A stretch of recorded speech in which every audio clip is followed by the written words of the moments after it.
भोजपुरी फिल्मों का स्तर जो भारत में क्या कहेंगे पूरी दुनिया में बहुत गिरा हुआ है।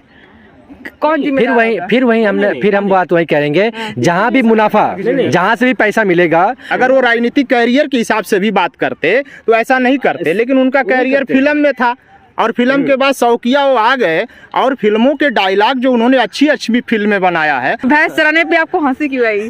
मालिक बनाते रहेंगे लेकिन वोट तो मालिक नहीं देंगे ना, वोट तो आम जनता है। अब तरह से ये राष्ट्र का विकास नहीं है, यह विकास है किसका? पूंजीपति वोट।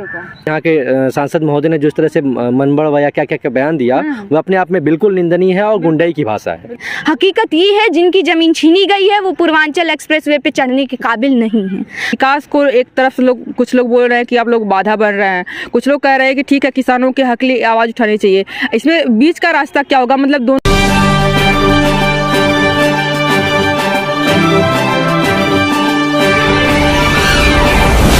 अभी हम लोग हैं खिरिया के बाग में और यहाँ पर आज 60वां दिन है, 2 महीने आज पूरे हो गए और यहाँ पर आज युवा पंचायत हुई थी और ये हमारे साथ में युवा लोग हैं जो उनसे बातचीत करेंगे एयरपोर्ट के सिलसिले में और जो विकास हो रहा है उसका विरोध किया जा रहा है। इनकी जो अपनी चीज़ें हैं रोजगार को लेकर के और ख़ास करके जो इस एरिया में जो उजाड़ा जा रहा है लोगों को, इस पर हम बातचीत करेंगे। तो बहुत बहुत स्वागत है मेरी वीडियो में आपका। बहुत और अभी आज 60 दिन हो गया इस आंदोलन को, 2 महीने हो गए, तो ऐसे में आप लोग आई हुई हैं आज युवा पंचायत थी, क्या क्या हुआ इसमें जैसे कि आप लोगों ने देखा कि सबसे पहले एक बहुत लंबा लगभग 3 से 4 किलोमीटर का जुलूस निकाला गया जिसमें 5 साल की उम्र से लेकर के 65-60 साल के बुजुर्ग महिलाएं शामिल हुए, सभी लोग थे और ज़ोरदार नारों के साथ जुलूस चला और जितने गांव, लगभग 8 गांव जितने जहां विस्तारीकरण का प्लान है उन पूरे 8 गांवों से घूमते हुए लोगों को जोड़ने की कोशिश करते हुए जमुआ के खिरिया बाग में समाप्त हुआ और यहाँ पर छात्र किसान मजदूर पंचायत का आयोजन किया गया। इसमें छात्रों ने अपनी बात रखी, नौजवानों ने अपनी बात रखी और जो पूरा आंदोलन चल रहा है इसके 2 महीने पूरे होने पर उसको पूरी तरह से समर्थन किया और लगातार हमारा समर्थन है ये आंदोलन को शुरू से ही। अच्छा, लोग कह रहे हैं कि विकास हो रहा है, एयरपोर्ट होता है, स्वास्थ्य शिक्षा हो गया एयरपोर्ट, उसमें ट्रांसपोर्ट भी एक आता है, तो लोग विरोध क्यों कर रहे हैं? इसका विरोध का क्या? देखिए, ट्रांसपोर्ट का मसला है कि यहाँ के लोग कौन लोग हैं? यहाँ जमीन से जुड़े हुए लोग हैं, किसान लोग हैं, मजदूर लोग हैं, तो ये यहाँ से इनके पास पैसा नहीं है कि ये फ्लाइट की टिकट अफोर्ड कर पाएंगे। तो उनके लिए आप अगर ट्रेन की पटरियां की ज़रूरत है, आप ट्रेन लाइंस, रेलवे लाइंस बिछवाइए, ट्रेन चलवाइए, अगर ज़रूरत है बस चलवाइए। पूर्वांचल एक्सप्रेस वे बना पड़ा है, जिसके पास पैसा होगा, जिसके पास कार होगी वो जाके चढ़ेगा, ये लोग थोड़े जाके चढ़ेंगे उस पर। तो वो भी एक तरह से ये पूर्वांचल का नाम लिया तो क्या उसके दुष्परिणाम में कुछ अच्छा परिणाम नहीं है? उसका अच्छा परिणाम देखिए, लोग बसें चल रही हैं, बाकी यहाँ पे जो इन लोगों की जमीन छीनी गई है, हकीकत ये है जिनकी जमीन छीनी गई है वो पूर्वांचल एक्सप्रेसवे पे चढ़ने के काबिल नहीं है, तो उनको तो कोई लाभ नहीं हुआ है।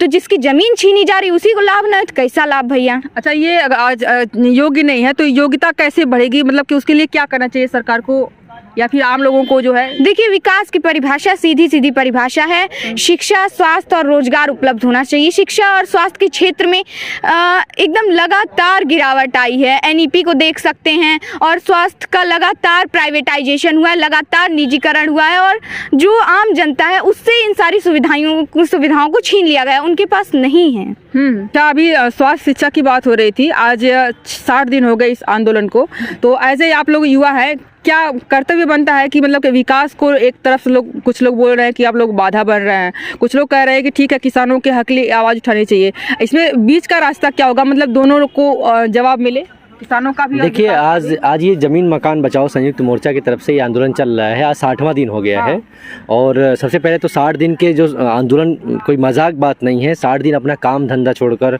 अपनी ऊर्जा व्यय करके, अपना समय बर्बाद करके आदमी, हम पढ़ाई लिखाई छोड़ के, बहुत सारे नौजवान आए हुए हैं। एक तरीके से इनका अपना एक त्याग है, बलिदान है। वो बलिदान किस लिए है?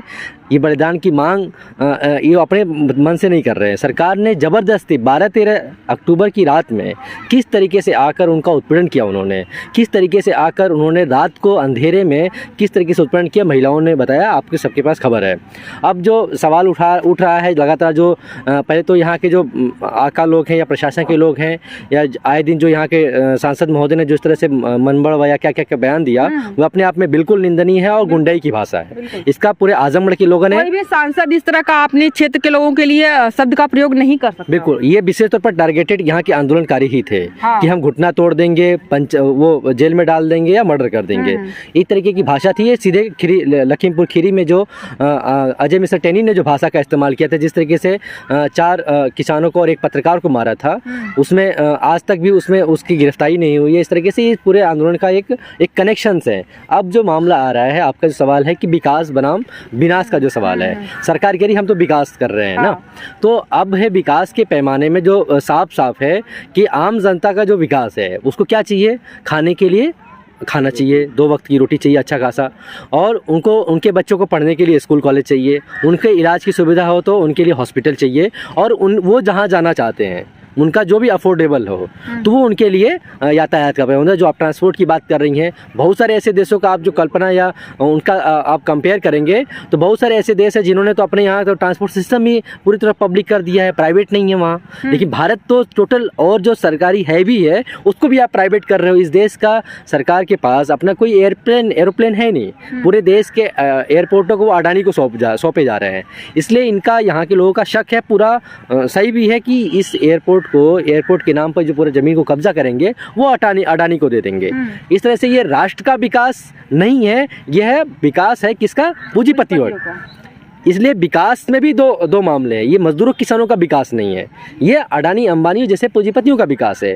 इसलिए उस विकास के पैमाने में ये नहीं आ सकते और इनके पैमाने में वो नहीं आ सकते। इसलिए 2 अंतर्द्वंद है, वो चलते रहेंगे। तो इस तरह का देश का भी तो विकास है, जिससे कि अब अडानी अंबानी अगर इस एयरपोर्ट को ले रहे हैं, उसको चलाएंगे सुचारू रूप से। जब तक सरकारी था, आज देख रहे हैं कि 2006 से बना है एयरपोर्ट, हाँ 2006 से बना है एयरपोर्ट, और अभी तक इसका उड़ान नहीं हुआ। हो सकता है नीलाम ना हुआ हो, अगर कोई प्राइवेट कंपनी खरीद ली होती तो हो सकता था इसका चलता और बड़ा न करने का। अभी इसका भी मतलब जो इसकी रिपोर्ट्स है कि इसको भी जो प्राइवेट जेट प्लेन उड़ाने का जो 20 सीटर का मामला है, इसको भी प्राइवेट कंपनी को ही दिया गया है। हाँ। तो सरकार एयरप्लेन भी अपने पास नहीं है तो देंगे किसको, तो प्राइवेट कंपनियों को देंगे। और प्राइवेट कंपनियों का जो टिकट्स का है, तमाम चीज़ें हैं, वो कितना महंगा है आप सबको पता है। एक जो नॉर्मल जो दिल्ली लोग जाते हैं, आप कैफियत एक्सप्रेस का जो बात है, भूसे की तरह भर के जाते हैं लोग। आप 1 दिन का सफ़र करिए, 7 दिन की आपको थकावट रहेगी। इस तरह से ये कीड़े मकोड़ों की तरह बेचारे सड़क पर खिड़की पर लटक के जाते हैं। पेट का एग्जाम का मामला, पेट का एग्जाम जब देने गए थे लड़के, किस तरीके से मतलब घुस के गए, और एक अफनाट में तो एक लड़के की भी मौत हो गई, और कितने लोगों के पैर कट गए, क्या क्या हुआ, ये पूरा घटना तो आते दिन सुनने में। ये क्यों आ रहा है, मतलब आम जनता के लिए कोई ट्रांसपोर्ट का सिस्टम नहीं है। आप बस का लिए जाइए, बस के लिए कोई जुगाड़ नहीं है, और ट्रेन का लिए कोई जुगाड़ नहीं। ऐसे ऐसे खटार भारत में चलती है कि विदेशों में बैंड है। बिल्कुल इस तरीके से आप भी ये बात मान नहीं है कि इस देश के किसानों, मजदूरों, गरीबों के लिए, छात्रों के लिए कोई भी ट्रांसपोर्ट सिस्टम नहीं है। वो जो ट्रांसपोर्ट सिस्टम लाया जा रहा है, ये सिर्फ पूंजीपतियों के लिए लाया जा रहा है। और जिस तरीके से आपको विकास करना है, यहाँ के लोग भी कह रहे हैं आपको एयरपोर्ट बनाना है, बना लीजिए, कौन रोक रहा है। अगर अडानी का ही आपका यार है, अडानी को आपको गिफ्ट देना है तो उसके बर्थडे पर या किसी को कुछ देना है, आप तो दे दीजिए। बहुत सारे ऐसी जगहें हैं जहाँ खाली जगहें हैं, आप उनको जो जिस पे उपजाऊ ज़मीनें नहीं है, आप वहाँ प्रोजेक्ट बनाइए, वहाँ विकास का फैक्ट्रियाँ लगाइए, तमाम संसाधन बनाइए, आपको कुछ किसने रोका है। लेकिन किसी के घर को, आशियाने को बर्बाद करके, आश्रय विहीन करके, ये मतलब एक जालिमाना काम है जिसका कोई समर्थन नहीं कर सकता। अगर घर में जाने पर सुकून मिलता है, वो किसी का सुकून छीनने की बात नहीं कर सकता। अच्छा, निरहू जी पे एक बात हो रही थी, तो उन्होंने कहा कि ये मार करके तोड़ दिया जाए इस तरह का। तो आजमगढ़ के लोगों को टारगेट करके उन्होंने आजमगढ़ के लोगों को कहा था, खास करके टारगेट यहाँ के खीरिया के लोग, बाग के ही लोग जो आंदोलन कर रहे हैं वही लोग थे। और ऐसे में 2024 आ रहा है, अभी चुनाव भी आने वाला है, ऐसे में उनको नहीं लगा था कि मतलब हम ही को जीतना है, यहाँ पर यही लोग हमको वोट देंगे, ऐसा कह रहे हैं। देखिए, वोट की कैसा करियर है उनका? नहीं, राजनीति कोई ऐसा मुद्दा नहीं है। राजनीति वोट की चोट नहीं है। यहाँ पे जो है आंदोलन जो चल रहा है, यहाँ पे अपने हक की लड़ाई है। आप कोई भी नेता आ जाएगा, चाहे वो निरहू जी हो, चाहे कोई भी किसी भी पार्टी का हो, आप सिर्फ सत्ता परिवर्तन करके उसके हकों को जिंदा नहीं कर सकते। उसके हक को तब भी मारा जाएगा जो पुराने समय के सत्ताधारी भी किए हैं। तो जनता के आवाज़ को बुलंद करने के लिए जनता को मजदूर राज ही लाना पड़ेगा।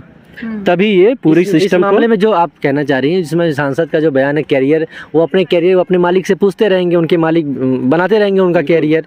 हम कैरियर तो जनता के अपने जख्मों पर तो आप या नमक छिड़क के तो नहीं कर बना सकते ना, या उनके मालिक बनाते रहेंगे, लेकिन वोट तो मालिक नहीं देंगे ना, वोट तो आम जनता ही अब वो देगा जो ना। फिल्म बनाने चले जाएंगे, हाँ। फिर फिल्म बनाने चले जाएंगे। उनका शौक था नेता बनना, शौक पूरा हो गया। और इतने बेवकूफ़ है, रंग दे बसंती में जितने आवारा लड़के थे, रंग दे बसंती, अगर वो निरहू जी रंग दे बसंती फिल्म देखें कि वो यूनिवर्सिटी के दारू पीने वाले लड़के, और फिल्म समाप्त होते होते वो देशभक्त बन गए। लेकिन ये तो इतनी फिल्म बनाए, लेकिन फिल्मों के डायलॉग से, संवाद से इन्होंने कुछ सीखा नहीं। उसी तरह के रह गए भैंस चराने वाले। इन्होंने कुछ नहीं सीखा। ये हंस रहे हैं, भैंस चराने पे आपको हंसी क्यों आई? हंसी क्योंकि हम इसलिए लोग आई, जो ऐसा ही करते हैं। नहीं देखिए, हंसी इसलिए आ रही है कि आप इतने ऐसे स्थान पर हैं माननीय सांसद जी, और इस तरीके के शब्दावलियों का प्रयोग करना मतलब कितना बुरा लगता है। जो पढ़े लिखे लोग होंगे, सोचेंगे समझेंगे, तो इस स्तर पर अगर आदमी इस तरीके के शब्दों का प्रयोग करेगा तो उसको क्या कहा जाएगा? इस तरीके तो गांव का आदमी भी नहीं बात करेगा। जो वास्तव में भैंस चरा रहा है, पशु चरा रहा है, वो भी अब भैंस चरा रहा है, बकरी चरा, वो भी अब बिजनेस के हिसाब से बात करता है, उसकी शब्दावली निकलती है। बिल्कुल। इनकी तब शब्दावली भी नहीं उस तरीके की निकल रही है। तो जैसे पुराने ज़माने के जो भैंस चराने वाले थे उस तरीके से बात करते हैं। आम जनता जो बात कर, भाषण भी देते हैं, भाषण में अब जैसे वहाँ राजनीतिक कैरियर के हिसाब से भी बात नहीं किया नहीं उन्होंने। करते। अगर वो राजनीतिक कैरियर के हिसाब से भी बात करते तो ऐसा नहीं करते, लेकिन उनका कैरियर फिल्म में था। और फिल्म के बाद शौकिया वो आ गए, और फिल्मों के डायलॉग जो उन्होंने अच्छी अच्छी फिल्में बनाया है, लेकिन उन फिल्मों के डायलॉग से उनके दिमाग का कोई विकास नहीं हुआ। अगर दिमाग का विकास होता, सिर्फ डायलॉग बोल करके और फिल्में हिट करवा दिया, उन पे दिमाग में असर नहीं, लाइफ पे असर नहीं पड़ा। लाइफ में असर नहीं हुआ। डायलॉग बोला उन्होंने और पैसा फिल्म बनाते हैं सिर्फ पैसे कमाने के लिए, अपने दिमाग विकास के लिए नहीं, सिर्फ मुनाफा के लिए। न समाज सेवा उनसे मतलब है। हमारे सांस्कृतिक चेंज क्या हो, सांस्कृतिक स्थिति जो हमारे देश की है, जो गंदी संस्कृतियां आ रही हैं, उसके खिलाफ भी उनकी फिल्में कोई नहीं आती हैं। भोजपुरी फिल्मों का असर बात कर रहे हैं, भोजपुरी फिल्मों की, तो भोजपुरी फिल्मों का असर जो भारत में क्या कहेंगे पूरी दुनिया में बहुत गिरा हुआ है। कौन फिर वही हम बात वही करेंगे, जहाँ भी मुनाफा, जहाँ से भी पैसा मिलेगा, जो कंपनी चलाते हैं, फिल्मों की भी अपनी कंपनियां हैं, और सारी चीज की कंपनी राज पूरा चल रहा है। जहाँ से भी मुनाफा मिलेगा वो काम करेंगे, और चाहे वह अश्लील हो, चाहे वह कितना भी घिनौना हो, चाहे वह कितना भी जालिमाना हो, वो सारे काम करने को राजी हैं। इसलिए डर है कि ये जो जमीनें, संसाधन, स्कूल, कॉलेज बर्बाद करके पूंजीपतियों को सौंप कर जो बची खुशी जो मर्यादाएं हैं उसको भी वो बर्बाद कर देंगे। इसलिए ये डर है कि ये इनके दिमाग का जो स्ट्रक्चर है वो लोगों के संवेदनाओं से जुड़ा हुआ नहीं है। उनका सिर्फ मुनाफा। वो चीज जैसे फिल्म बनाने में बहुत, भीष्म साहनी क्या करते थे? भीष्म साहनी भी तो फिल्मकार थे, बहुत बड़े नाम हैं। बलराज साहनी, कैफी आजमी, बहुत बड़े नाम ये क्या है?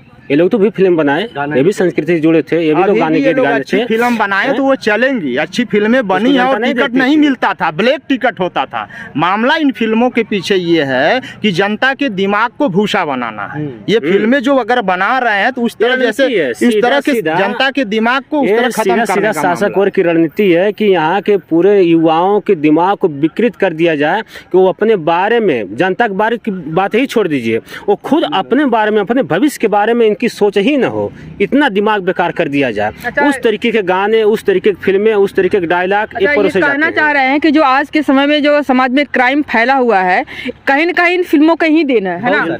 फिल्मों का योगदान है। ढेर सारी जो फिल्मी गानों का और दूसरे जो एल्बम आ रहे हैं दुनिया भर के, अभी भी ये चाहें तो अच्छे एल्बम बना करके भी चला सकते हैं, और चले हैं। इस देश का इतिहास है, ऐसा नहीं है। बहुत सी पारिवारिक और सामाजिक फिल्में बनी हैं जिससे समाज में बदलाव आए हैं। उस सारी चीज़ों को ये चला सकते हैं, लेकिन ये जानबूझ करके ऐसी चीज़ें, ये शासक वर्ग, देखिए संस्कृति दो होती है। संस्कृति का हिस्सा है फिल्म, नाटक और गीत कहानी।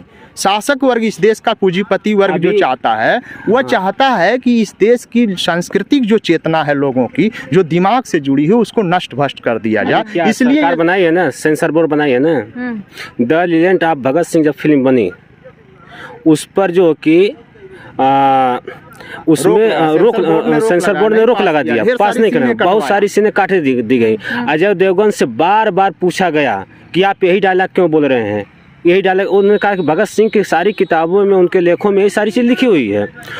उसको जो कि आप रोक रहे हो। चक्रव्यूह फिल्म बनी, जो आदिवासी हमारे भाई मारे जा रहे हैं, चक्रव्यूह में जो दिखाया जा रहा है, उस चक्रव्यूह फिल्म पर रोक लगाई गई। तो जो जनता की आवाज़ उठा रहा है, जो जनता की फिल्में निकाल रहा है, जनता के लिए जो गाने आ रहे हैं, गीत गाने आ रहे हैं, वो तो सारी सेंसर बोर्ड खड़ा हो जा रहा है। और जब गंदी चीजें आ रही हैं, खरीदे हुए लोग हैं, दबंग जैसे फिल्में डायरेक्टर से लेकर सेंसर बोर्ड से लेकर के सब लोग, क्या है ये तो सोची समझी रणनीति है ना। ऐसा भी नहीं कि निरहु जो भी बोल रहे हैं, कह रहे हैं, ऐसा भी नहीं को अपनी मर्जी से बोल रहे हैं। वो सोची समझी रणनीति, वो जहाँ से जुड़े हैं, जिस संस्था से जुड़े हैं, वहाँ से जो कहा जा रहा है वो सुना रहे हैं। अगर वो नहीं सुनाते तो कल उनको भी वहाँ से डंडा मार कर भगा दिया जाएगा, टिकट दिया जाएगा, टिकट ही कट जाएगा। अगले सारा खेल जो है वो पैसे का ही है, और जहाँ पैसा मिलेगा उधर में भागेंगे। बिल्कुल पॉलिटिक्स है और पैसा है। बहुत बहुत धन्यवाद आप लोगों का बात करने के लिए हमसे। बहुत बहुत शुक्रिया। और एक चीज़ और कहना चाहेंगे साथ में, बिल्कुल, कि आपका जो स्ट्रगलिंग जो कैरियर है, या फिर जो जिस तरीके से आप मेहनत कर रही हैं लगातार इस आंदोलन में आकर, आपका जो 80% वीडियोज़ मैंने देखा आपके न्यूज़ पर, उत्तम न्यूज़ पर, ये 90% कह लीजिए पूरी तरह से इस आंदोलन को समर्पित है। इसलिए आप मतलब ये कहिए कि जनता की मतलब आप देख लीजिए कि लोग जो बोलते नहीं है, मतलब कॉलेज यूनिवर्सिटी के पढ़े लिखे लड़के बोलने को राजी नहीं है। जो अनपढ़ लोग कितनी धारदार तरीके से बोल रहे हैं। ये डे 1 से लेकर आज तक में कितने परिवर्तन आ गया है। जो लोग खड़े होकर कांपती थी महिलाएं, आदमी लोग भी, वो लोग कितना बढ़िया। इस आंदोलन का एक पाठशाला भी है। उस आंदोलन की पाठशाला लोगों को चेतन भी करेगी। और हम जो गीत गाने भोजपुरी की बातें, देखिए हमने भी भोजपुरी गाने सुनाए, लेकिन कितने हमने उसमें क्या बातें किया। इसलिए भाषा गलत नहीं हो सकती है। भाषा आप कौन किस वर्ग की हिफाजत के लिए गा रहा है, वो उसकी अपनी सोच है। इसलिए आपका भी, आपने भी बहुत कुछ इसमें से आपको समझ में आ रहा है। इसलिए आपके भी भविष्य की हम अच्छी शुभकामनाएं देते हैं। इसी भोजपुरी भाषा का प्रयोग तो भिखारी ठाकुर ने किया था। बिल्कुल बिल्कुल, कितनी सारी कविताएं उपलब्ध हैं। उस भिखारी ठाकुर की गीतें आज कहाँ चली गई। आज अगर जनता को सिखाना रहता तो वो भी तो कैसेट चला सकता था, वो भी गीतें चला सकता है। गोरख पांडे की गीतें हैं, ये सारी गीतें हैं ना। लेकिन इसको छुपा कर रखा जा रहा है। इनकी किताबें, इनके सिलेबस से सारी चीजें, कविताएं, गीतें सारी निकाली जा रही हैं। ये क्यों हो रहा है? ये तो सोची समझी रणनीति है ना। बिल्कुल, सिर्फ असली शब्दों का प्रयोग करके इसको बढ़ाया चढ़ाया जा रहा है ना। राजनीति और पॉलिटिक्स किया जा रहा है। बहुत बहुत धन्यवाद आप लोगों को हमसे बात करने के लिए। तो ये रही मेरी आज की वीडियो। अगर अच्छी लगी हो तो लाइक करेगा, शेयर करेगा। और अभी दिन डूब चुका है, यहाँ पर धरना पूरा समाप्त हो गया है। देखिए पूरा खिरिया का मैदान अभी खाली हो गया है। और अभी हम यहाँ पर हैं, बातचीत कर रहे थे। जिन लोगों से बातचीत कर रहे थे वो लोग चले गए। तो अगर वीडियो अच्छी लगी हो तो बहुत अच्छी बातचीत रही। बहुत अच्छे मुद्दों पे बातचीत हुई। निरहु जी से लेकर के, उनके फिल्मों से लेकर के, सब जगह पर रोज़गार, इस धरने को लेकर के सारी बातें हुई। कैसी लगी वीडियो आप लोग कमेंट में बताइएगा, और लाइक शेयर कर दीजिएगा। और अगर आप मेरे चैनल पर नए हैं तो प्लीज़ सब्सक्राइब भी कर लीजिएगा। वीडियो देखने के लिए बहुत बहुत शुक्रिया।